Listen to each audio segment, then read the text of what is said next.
喂，hello，徐師傅，喂，哎呀，碎咗一拳。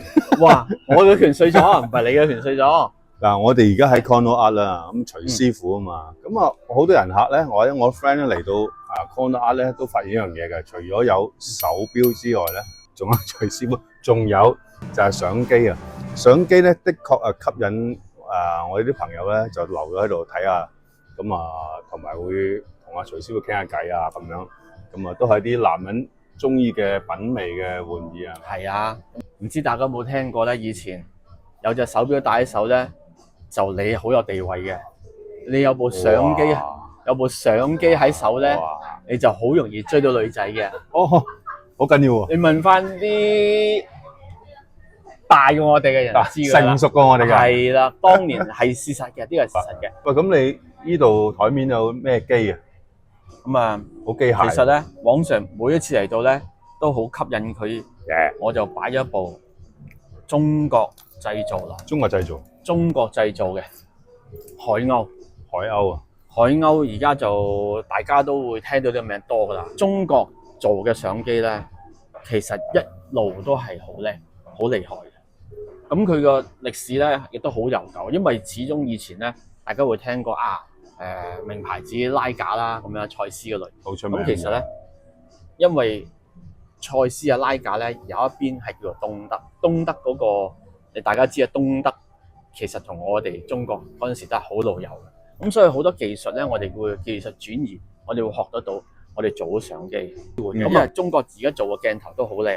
咁另外就你見到另外一樣嘢啦，咁啊轉移咗喺手機嘅相機上邊。即係呢樣嘢咧，就係而家我哋最強嘅其中一樣嘢。我都好希望咧，亦都可以慢慢轉移翻喺相機裏邊。咁咧就可以成全翻。講咧，大家知啊，手錶機械錶啊嘛。咁其實相機以前都係機械相機。其實裏邊因為有好多嘢係好相同。快門咧，即係大家有影相知道唔同嘅速度。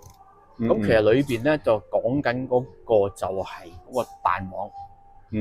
等於我哋鐘錶裏邊嘅彈簧啦，同埋最重要嘅就係擒縱系統嘅游絲。咁我自己唔敢話收藏啦，收集到嘅相機咧都係全健康嘅。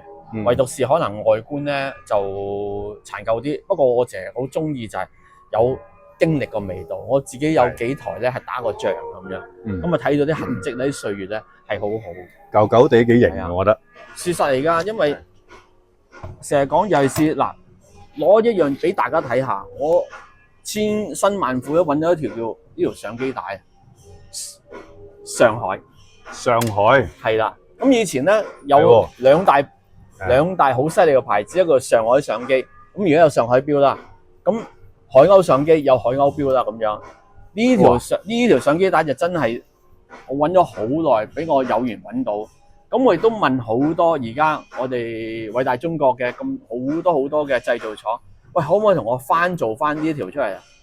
唔得啦，應該係冇可能做到，佢話。所以呢條就係好舊嘅，呢條好舊，係啦，就係同呢啲係60、70年代嘅。哇，有啊咁老嘅產物。咁介紹下台另外嗰啲嘢。咁啊，我自己收集相機咧，我就中意收集翻中國製造嘅，咁呢個叫海鷗啦。咁而我今日呢一部咧叫華夏，中華嘅華夏天嘅夏。